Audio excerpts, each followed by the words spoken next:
Mesdames et messieurs, je vous propose d'ouvrir la séance de cet après-midi.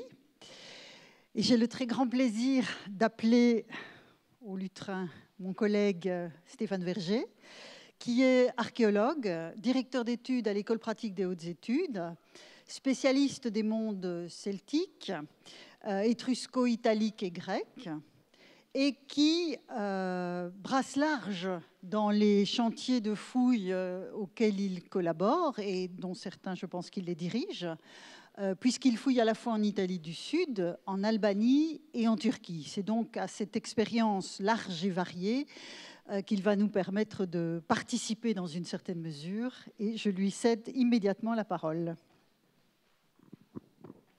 S'il fallait décider d'une date pour la naissance de l'archéologie actuelle, je choisirais, et certains d'entre nous dans la salle le choisiraient également, le 5 mai 1964. Le 5 mai 1964, André Leroi-Gourhan, qui n'était pas encore professeur ici au Collège de France, fait un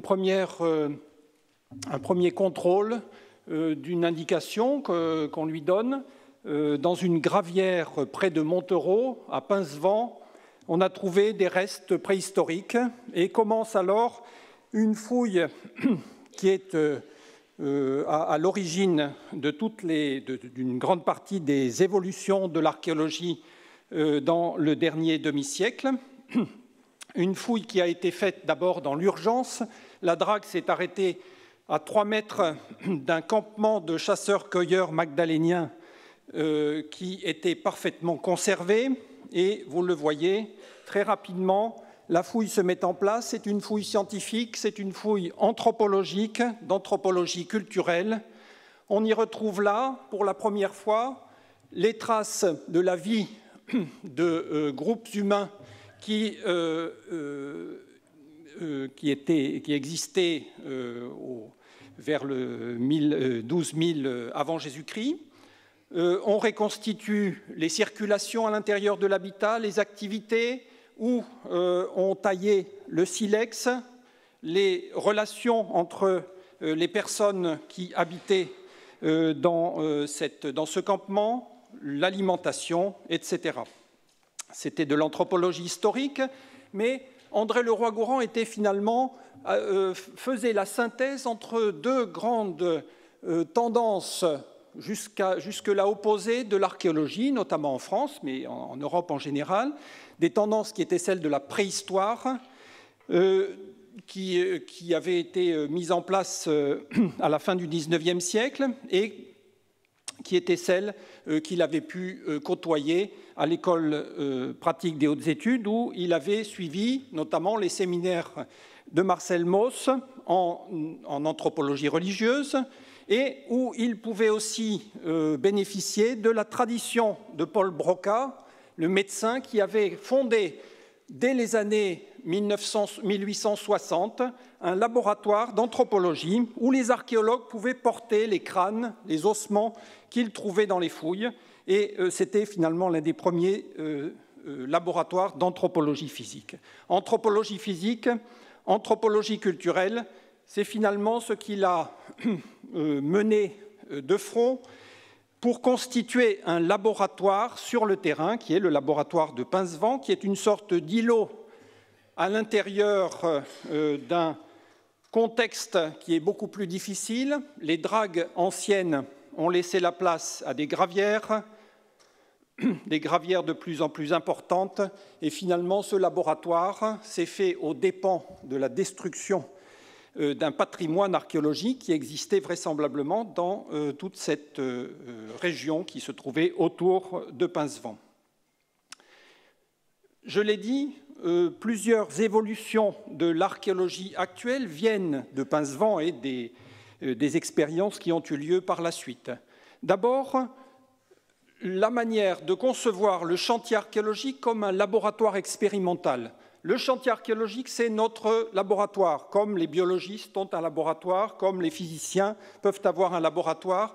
Nous, c'est le chantier archéologique. Je prendrai le cas de la fouille de la nécropole de Pompéi, qui est actuellement en cours. Voilà, c'est un véritable laboratoire qui se met en place sur le chantier.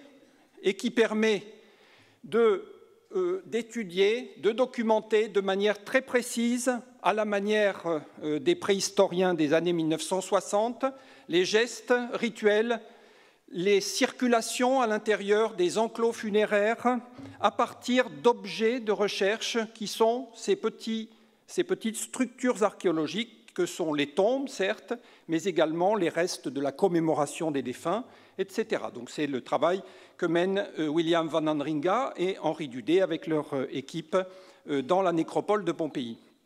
Ce sont des traces très fugaces qui permettent de reconstituer les produits qui sont utilisés pendant les funérailles ou pendant les rites de commémoration, qui permettent évidemment de retrouver la circulation des ossements à l'intérieur de l'enclos funéraire, depuis le bûcher jusqu'à la tombe.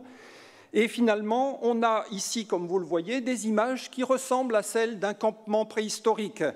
Les méthodes innovantes de Pincevent ont irrigué finalement l'ensemble de la recherche archéologique, y compris la plus classique, dans les sites archéologiques les plus anciens, comme celui de Pompéi. On fait la restauration sur place. C'est un véritable laboratoire. Il faut le prendre comme tel. Il faut lui donner les moyens, également les moyens financiers, de vivre comme un laboratoire, comme peuvent l'être les laboratoires de sciences expérimentales. Deuxième évolution, c'est l'évolution de la documentation archéologique, de l'enregistrement des données. Là, il y a depuis une quinzaine d'années des évolutions, des avancées qui sont faites grâce à l'intelligence artificielle. Restons à Pompéi, dans l'une des plus grandes domus de la ville, qui était aussi l'une des plus anciennement connues et fouillées, la villa de Diomède, qui est également étudiée actuellement, sans fouille, par l'équipe dirigée par Hélène Dessalles. Alors, voyons tout de suite si ça peut marcher.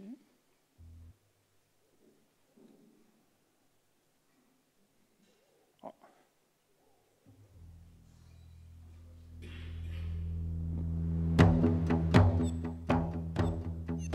Voilà, alors, qu'est-ce que c'est le programme de la Villa Diomède? C'est à partir d'un modèle photogrammétrique, un modèle 3D, effectué à partir d'un algorithme conçu au département d'informatique de l'École normale supérieure. Donc, à partir de ce modèle 3D de l'état actuel, comme faisaient les architectes du XVIIIe, XIXe siècle, on met des couches d'informations qui sont des documents anciens, des archives, de peintures par exemple qui sont actuellement, qui ont disparu. On met l'état des murs actuels, des propositions de reconstitution. Bref, on fait une étude globale, une étude d'architecture du bâti, des différentes phases de la construction. Et là aussi, la villa devient un laboratoire expérimental à l'intérieur d'une réalité qui est celle de la ville de Pompéi, qui, vous le savez, fait actuellement l'objet de très nombreuses recherches, mais aussi de très nombreux travaux de restauration, puisque Pompéi, jusqu'à il y a une dizaine d'années, était en très grand danger, ce qui n'est plus le cas grâce à l'action de notre ami et collègue, le surintendant Massimo Ozanne.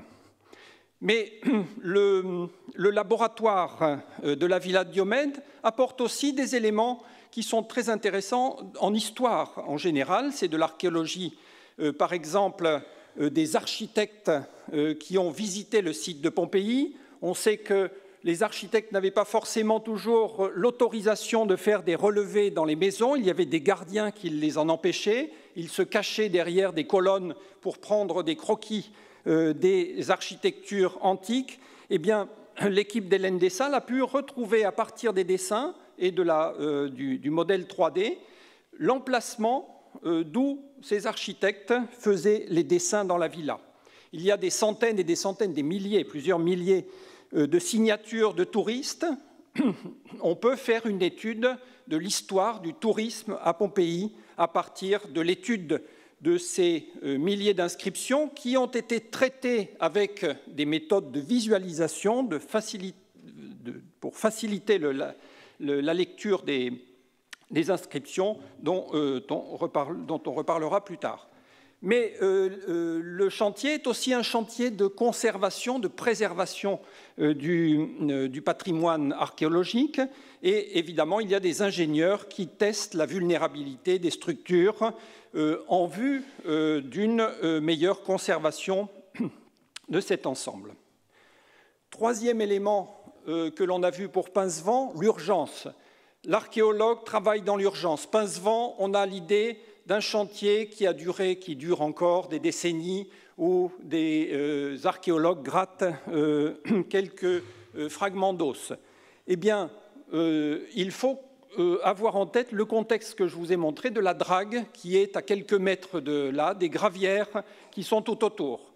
Et l'innovation en archéologie, c'est également l'urgence, c'est faire face à l'urgence. Prenons le cas d'un des plus grands chantiers d'archéologie préventive des dernières années, c'est la fouille du port de Constantinople, Yeni-Kapı, pour la construction du métro d'Istanbul. 7 hectares de fouilles en superficie, mais 13 mètres de stratigraphie avec toute la stratification du port, mais avant le port, des restes néolithiques de toutes les époques et puis des restes modernes, évidemment. C'est considérable. Vous avez ici quelques chiffres. 500 000 caisses de matériel archéologique à traiter, à laver, à étudier dans un temps record de quelques années, une bonne partie a été publiée.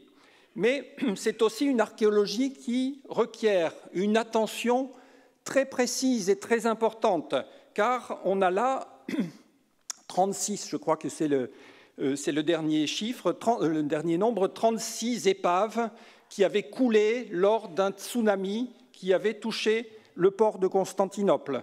Et donc, évidemment, la fouille de ces épaves est très complexe.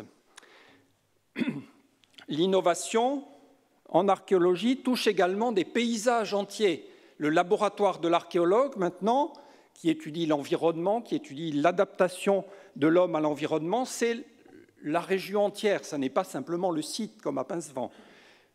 Et évidemment, lorsque l'on parle de paysages, de régions entières, on est dans des contextes souvent menacés, comme c'est le cas ici à Messaïnak en Afghanistan, où la société Iconem a fait une cartographie complète en 3 dimensions avec la photogrammétrie à différentes échelles, comme vous le voyez, de l'échelle de la pièce du squelette jusqu'à l'échelle de la montagne entière. On se trouve en effet dans une montagne sous laquelle il y a un des gisements de cuivre les plus importants de la région et où aujourd'hui on ne peut plus accéder qu'en hélicoptère. On est ici en Afghanistan. Et bien entendu, c'est une archive qui est conservée et peut-être une archive de quelque chose qui, dans quelques années, n'existera plus. Vous voyez donc une peinture qui va apparaître sous vos yeux bientôt. L'intérêt de ces nouveaux outils, de ces nouvelles approches, c'est le passage d'une échelle à une autre, de l'échelle microscopique, moléculaire, on va le voir, à une échelle régionale. L'innovation en archéologie, c'est également, on l'a vu pour le cas de l'Afghanistan, documenter, étudier des vestiges qui se trouvent dans des lieux inaccessibles. C'est le cas, par exemple, d'une des plus importantes épaves connues actuellement en Méditerranée centrale, l'épave de Kchenli à Malte, qui est une épave phénicienne du début du 7e siècle avant Jésus-Christ, l'une des plus anciennes, la plus ancienne sans doute connue en Méditerranée centrale, qui est actuellement étudiée par une équipe franco-américaine. C'est à 110 mètres de fond, et donc là, c'est la robotique qui est importante. On descend avec un des appareils qui permettent de prendre un relevé photogrammétrique de l'épave. Et avec l'aide des archéologues qui connaissent les typologies des amphores à vin qui se trouvaient dans ce bateau, on peut reconstituer, à partir de l'image donnée par la photogrammétrie, l'ensemble de la cargaison. On la restitue finalement. Il y a le lien, je ne le fais pas, mais le lien sur un site web où vous pouvez, presque en temps réel, voir l'avancée du relevé photogrammétrique qui est fait au fur et à mesure de la fouille. Technique d'ingénierie de travaux publics dans la nécropole d'Imer, par exemple, qui a plusieurs mètres de profondeur. On a dû fouiller des tombes qui se trouvaient sur le tracé d'une route qui était souterraine. Il a fallu déplacer, vous voyez, des cubes de béton énormes, et les archéologues ont fouillé sous ces cubes de béton. Ça a été un investissement énorme pour quelques tombes, mais vous allez voir tout à l'heure, la nécropole d'Imer en vaut vraiment la peine. C'est un document historique tout à fait unique. Vestiges inaccessibles aussi à cause de la guerre. Ici, nous sommes à la frontière du territoire de Daesh ce sont ici des peshmerga qui, avec la société Iconem, font partir des drones qui ont été faits exprès pour des longues distances. Ils font partir des drones sur des sites archéologiques de première importance comme Khorsabad. Et à Khorsabad, grâce à ce travail qui a été fait en partenariat avec le Louvre, qui a les archives de la fouille, on a pu déterminer les zones qui ont été détruites. On a pu voir des blocs qui étaient vraisemblablement déplacés à partir de leur zone de découverte. Les travaux de défense qui ont détruit une partie des couches. Mais évidemment, cela a été utile également et très précieux pour documenter l'état avant bombardement de villes entières comme Mossoul. Ici, vous avez les vues de Mossoul avant les bombardements, faites par Iconem, donc avec les drones que je vous ai montrés. Et ensuite, donc, la ville a été détruite. Voici l'état actuel de la ville. Donc, il faut, là aussi, faire une comparaison entre ces différentes vues d'avant et après le bombardement. On utilise les ressources d'Internet pour faire ça. Dans le cas du krach des Chevaliers, par exemple, en Syrie, le relevé global du site a d'abord été fait en reprenant l'ensemble des photographies qui étaient disponibles sur le net. Voici le résultat. Et ensuite, comme le site n'était pas accessible, les spécialistes d'Iconem ont envoyé à des collègues syriens qui étaient sur place ce qu'il fallait pour compléter le modèle 3D et pour garder cette archive incomparable qui était celle du krach des Chevaliers. Ils ont envoyé un tutoriel pour expliquer, pour former les archéologues syriens à la photogrammétrie, au relevé photogrammétrique. Et donc ils ont ainsi pu compléter de manière tout à fait exceptionnelle le relevé complet du krach des Chevaliers. Ils ont également pu évaluer l'étendue des destructions avec le relevé avant destruction à partir des photos trouvées sur Internet et ensuite le relevé photogrammétrique fait par les collègues syriens et traité donc de manière complémentaire. L'innovation en archéologie, et on l'a vu depuis l'exemple de Pincevent, le modèle de Pincevent, c'est une innovation qui se fait à toutes les échelles. On l'a vu ce matin avec la communication de Vinciane et de Francis, de l'échelle moléculaire jusqu'à l'échelle du paysage ou l'échelle globale. Et cette innovation irrigue l'ensemble de la recherche archéologique, non seulement quelques chantiers expérimentaux d'archéologie préhistorique, mais aussi les plus grands chantiers d'archéologie classique, d'archéologie médiévale, d'archéologie contemporaine, mais aussi les plus modestes, au financement les plus modestes. Moi-même, j'utilise tous ces procédés sur les chantiers que je dirige, comme vous l'a dit Vinciane Pirenne. Évidemment, de manière plus modeste, mais ce sont des innovations qui, maintenant, sont utilisées dans le travail de l'archéologue, comme la pelle, la pioche ou la pelle mécanique. Ce sont des choses dont on ne peut plus se passer. Je prendrai l'exemple d'Éphèse, le grand site, la grande cité grecque et romaine de l'ouest de l'Asie mineure. Il y a eu, dans les années 2000, une étude géomorphologique au niveau du paysage de l'ensemble de la région d'Éphèse, où le collègue et le grand professeur Helmut Brückner a montré qu'il y avait eu une progradation, donc une avancée de la Terre à l'embouchure du fleuve. Le grand temple d'Artémis à Éphèse, l'une des 7 merveilles du monde, est ici. Il était sur la côte au 7e siècle avant Jésus-Christ. Puis la côte s'est avancée. Ici, c'est la ville hellénistique et romaine d'Éphèse et son port. Puis la côte a encore avancé et donc le port d'Éphèse était ensablé. Donc on a fait un bassin portuaire et peu à peu, ça s'est toujours ensablé. Et donc, il a fallu creuser un canal jusqu'à la mer. Puis finalement, à l'époque byzantine, c'était trop loin, donc on a refait un port plus près de la côte, sur la côte, etc. Ça, c'est la première étape. Ensuite, 10 ans plus tard, les avancées technologiques aidant, le collègue géomorphologue et la directrice des fouilles d'Éphèse, Sabine Ladstätter, ont dit le bassin du port d'Éphèse a concentré l'ensemble des activités, les restes de l'ensemble des activités de cette métropole antique. Donc, par exemple, on a retrouvé les traces de la pollution en métaux lourds qui provenaient de l'activité artisanale très intense entre la fin de l'époque hellénistique et la fin de l'époque antique.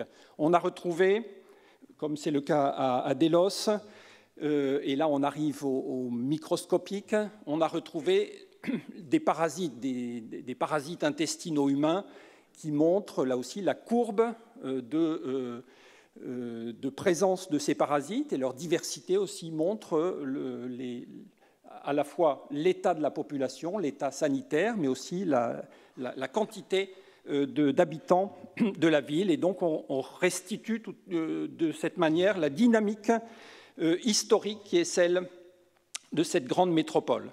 Mais il ne faut pas oublier qu'Éphèse, c'est ça aussi actuellement.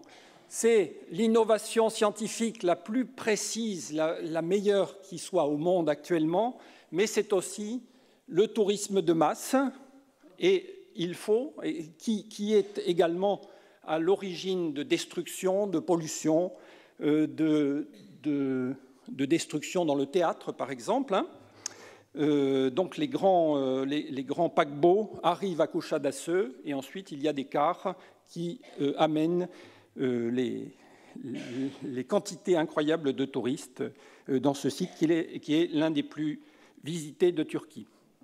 Alors reprenons quelques exemples du moléculaire à l'échelle globale. Moléculaire, la biochimie a été d'un apport considérable, Jean-Pierre Brun peut le dire ici, considérable dans les 15 dernières années.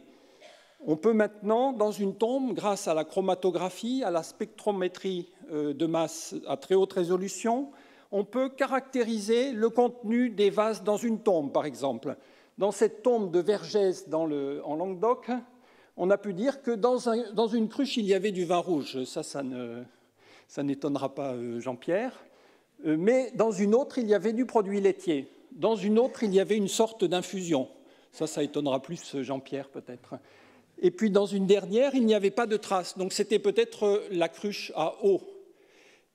Ça, une étude typologique, vous le voyez, est totalement incapable de nous dire ça. Bien entendu, c'est très important pour la compréhension des rites funéraires, mais aussi de la consommation, puisqu'il y a également l'amphore vinaire, vous le voyez, qui est à côté. Et il y a beaucoup d'autres informations que donne cette tombe et beaucoup d'autres. Donc ça, ce sont des travaux menés par différents laboratoires, mais particulièrement par le laboratoire de Nicolas Garnier en France. Au niveau de l'objet, on a maintenant une diversité de procédures, de procédés pour représenter les objets visualisés à très haute définition. Ici, l'exemple du casque celtique d'Agri du IVe siècle avant Jésus-Christ, une des plus importantes œuvres de l'art celtique. Eh bien, on peut reconstituer à partir de la multiplication des approches visuelles photogrammétriques, laser à très haute définition, et ensuite donc des études à partir de ça, on peut reconstituer tous les gestes de l'artisan, de la fabrication à l'assemblage des pièces jusqu'à la décoration finale. Cela permet de retrouver et même d'inventer, je dirais, une documentation archéologique qui n'était pas visible. Donc là, c'est le cas de l'art rupestre de la péninsule ibérique, mais aussi de l'épigraphie. Vous voyez, des œuvres qui étaient totalement inconnues il y a quelques années, qui apparaissent par un traitement informatique des images. Et il y a là des procédures qui sont adaptées, bien entendu, ce ne sont pas des innovations techniques premières, mais elles sont adaptées à des situations particulières qui sont celles de l'archéologie. Passons au niveau du site. La géophysique a été d'un apport considérable pour la compréhension des sites archéologiques. Ici, l'habitat ibérique d'Ullastret, en Catalogne. Alors, voici ce que l'on connaissait par les fouilles. Les fouilles, évidemment, c'est assez lent, donc on ne peut pas connaître toute une ville, à moins de fouiller pendant des siècles, et de plus en plus, en fait, les fouilles sont de plus en plus lentes, donc il faudrait de plus en plus de temps pour connaître toute l'agglomération. Et voici, là, on ajoute des couches de différentes techniques géophysiques, magnétiques, électriques, géoradars, etc. Et tout ça permet de reconstituer la ville à différentes profondeurs, d'ailleurs, avec son évolution chronologique. Et évidemment, on combine ça avec des études géomorphologiques au niveau de la région, et on restitue, ici c'est une restitution, bien sûr, ce n'est pas une photo.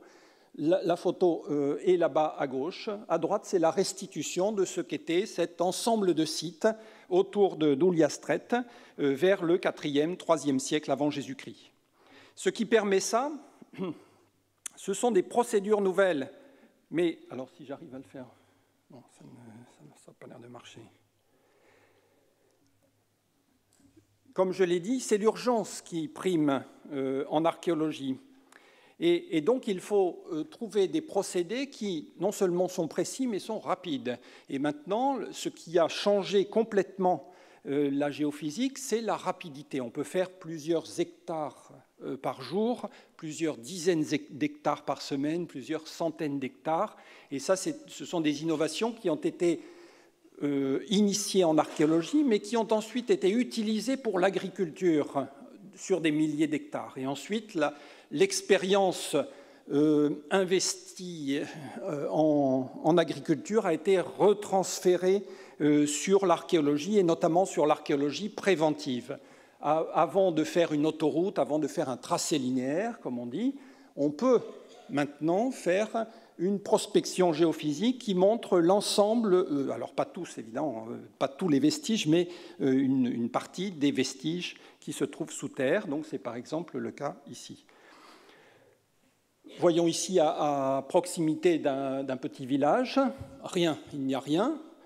Alors, bon, le propriétaire n'a pas trop intérêt à vouloir construire une maison dans son champ ici, car il y a ça en dessous.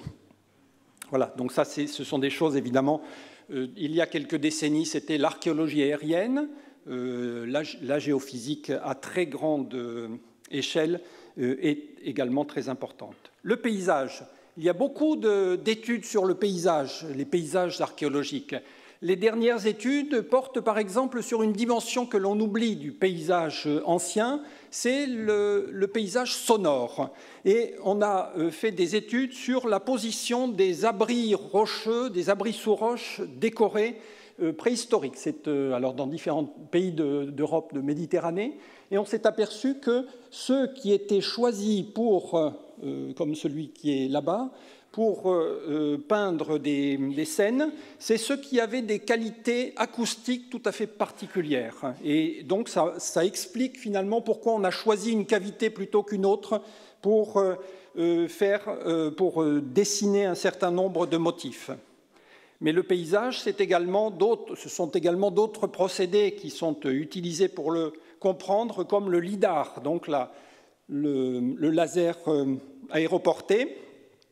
Donc vous en avez des exemples ici, à le lidar qui permet par exemple de faire de la prospection en forêt parce que le rayon laser passe à travers les arbres et donc on peut retrouver par exemple des nécropoles de tumulus entières. Dans la forêt de Châtillon par exemple, ça a été fait. Niveau global, les approches couplées de l'archéologie, de la typologie, de la pétrographie, etc., de l'analyse physico-chimique des métaux, permet de reconstituer une complexité incroyable des circulations d'objets qui correspondent également à des circulations religieuses, à des circulations économiques, bien entendu, et que l'on retrouve à différentes périodes de l'histoire. Par exemple, ici, au 5e millénaire avant Jésus-Christ, c'est le travail de Pierre Pétrequin sur les grandes haches en jadéite des Alpes, travail tout à fait, qui est dans la ligne d'ailleurs de ce que faisait André Leroi-Gourhan. Et là, c'est ce que j'ai proposé moi sur les circulations de parures gauloises au VIe siècle avant Jésus-Christ en Méditerranée.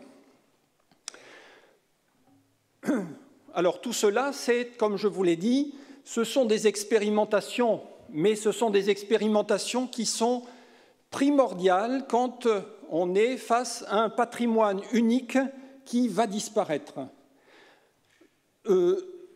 L'innovation pour les archéologues est moins un choix qu'une nécessité impérative. Je crois que mes collègues pourront confirmer dans certains cas, Dominique Charpin en particulier, qui travaille en Irak, peut le confirmer. Alors ici, c'est le cas du théâtre de Palmyre. Il a fait l'objet d'une photogrammétrie juste à la libération de Palmyre, la première libération de Palmyre, donc il est en place. Et voici un deuxième état après le deuxième passage de Daesh, donc qui a accentué les destructions. Donc là aussi, on a une archive à la fois de l'état ancien, de l'état originel et de la destruction. L'innovation, c'est aussi une innovation dans des cadres juridiques de la lutte contre les trafics illicites d'antiquités. Alors là, on a un exemple particulier en Italie, dans les Pouilles, où notre regrettée collègue Marina Mazzei avait expliqué très précisément, depuis le paysan des Pouilles jusqu'au collectionneur américain, en passant par les intermédiaires suisses, comment fonctionnait le trafic des antiquités. Par exemple, certains collectionneurs cherchaient des casques. Et donc, les tombes étaient...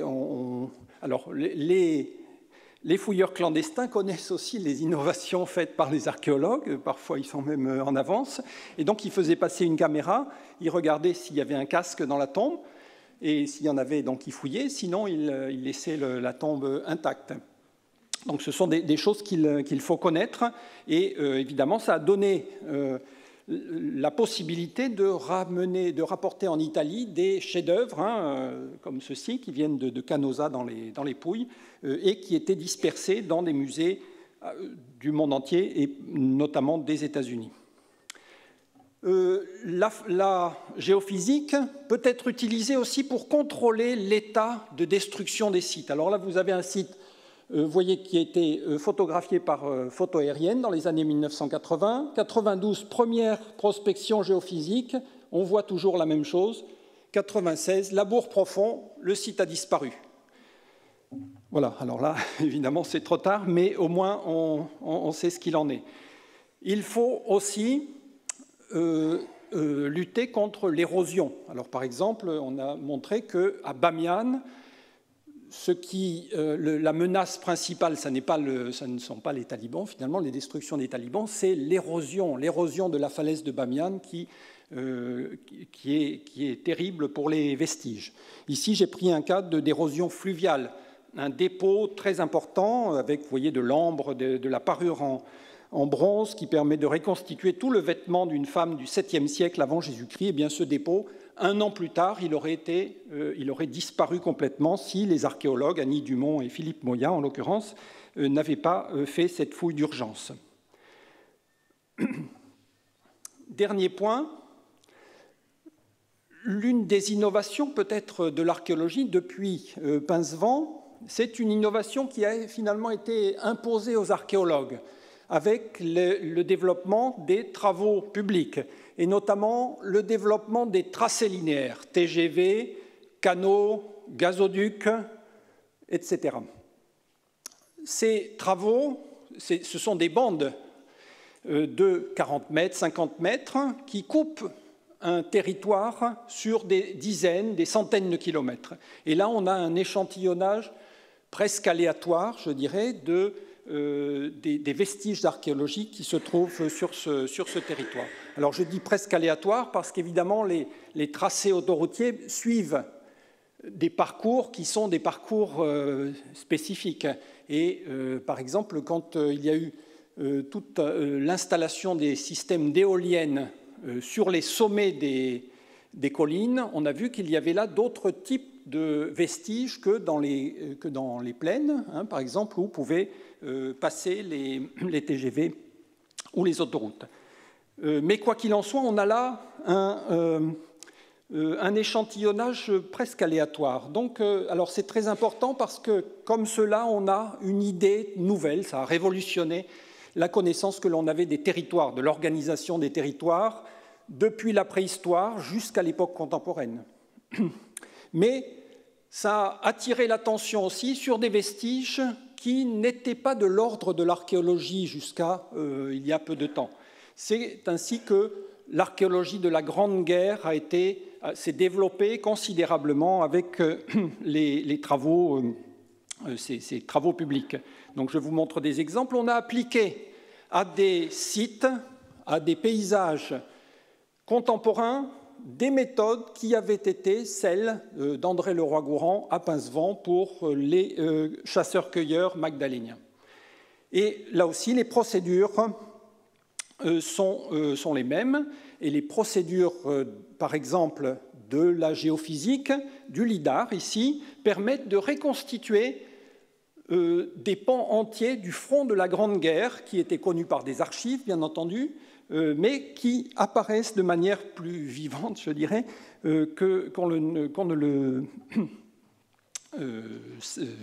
connaissait jusqu'à présent. Donc ainsi, alors évidemment, un travail qui peut être intéressant d'ailleurs pour les archéologues de périodes plus anciennes, sur les matériaux organiques, sur les matériaux périssables, le bois, le cuir, etc., les tissus, donc ce que vous avez vu tout à l'heure pour Pompéi, mais bien mieux conservé, bien entendu. Et cette archéologie de la Grande Guerre a finalement permis de développer d'autres archéologies des conflits contemporains. Il y a maintenant en Espagne et en Catalogne une archéologie de la guerre civile espagnole qui est très importante et dans laquelle on utilise les méthodes de l'archéologie préhistorique, finalement, avec les campements des bataillons internationaux, par exemple. Alors là, c'est à la fois l'archéologie de type préhistorique, mais aussi la typologie qui permet la photogrammétrie qui est utilisée pour les tombes de ces soldats, et la typologie, finalement, qui permet de dire ça, c'est la tombe d'un soldat d'une brigade internationale qui vient d'Argentine, par exemple. Donc il y a une dimension mémorielle évidemment très importante de cette nouvelle archéologie des conflits, l'archéologie de la vie pendant la guerre, hein, avec les graffitis ici. Donc vous voyez, et là aussi on peut reconnaître l'origine, les convictions des personnes qui ont vécu temporairement dans ces zones. C'est le cas des tombes collectives. Alors les tombes collectives, c'est, bon, malheureusement, c'est pour l'archéologue, pour le paléoanthropologue, une source très importante d'informations. Et c'est là que l'on voit de manière très claire que l'archéologie n'a pas de période, je dirais. Je vous montre ici une tombe collective de la guerre civile espagnole. Ce sont des franquistes ici, d'après les quelques éléments que l'on trouve à l'intérieur. Ici, c'est la tombe, vous voyez la sépulture où se trouve Alain Fournier, qui a été à l'origine, hein, cette tombe a été à l'origine du développement de l'archéologie de la Grande Guerre en France. Et ici, c'est tout à fait autre chose. C'est Imer, vous vous souvenez tout à l'heure, l'autoroute, les blocs de béton. Eh bien, sous ces blocs de béton, enfin, dans cette zone, on a retrouvé les tombes des guerriers grecs et puniques qui avaient participé aux 2 batailles d'Imer en 480 avant Jésus-Christ et à la fin du 5e siècle avant Jésus-Christ. Et on a retrouvé, par exemple, des mercenaires ibères qui avaient des jambières très particulières qui ont été enterrées donc, dans ces tombes. Il y a les chevaux, on retrouve les armes, hein, qui sont comme dans les tombes que l'on a vues précédemment pour la guerre d'Espagne. Donc on retrouve les armes, ce ne sont pas les mêmes armes, évidemment. Il y a maintenant une archéologie de la guerre froide. On étudie les installations de la guerre froide comme le font les archéologues. Mais surtout, lorsque l'on intervient, comme à Palmyre, sur des zones détruites par la guerre, on étudie aussi cette phase qui est finalement une phase historique qui s'ajoute à la complexité du patrimoine archéologique que l'on a. La destruction de Palmyre, la double destruction de Palmyre, finalement, c'est une nouvelle phase, malheureusement, dans la documentation archéologique de Palmyre. Et donc, il faut la documenter. C'est ce qui a été fait par Iconem, par la Direction générale des antiquités de la Syrie, Mahmoud Abdelkarim, donc dans le tombeau des 3 frères, qui était le siège de Daesh à Palmyre. Parce que c'était une tombe enterrée, et donc on a là le moment de l'abandon de la tombe par les soldats de Daesh. Mais c'est aussi l'archéologie des destructions contemporaines, et je finirai par cela, la destruction du musée de Palmyre. Voici le musée de Palmyre après destruction, après... Voilà.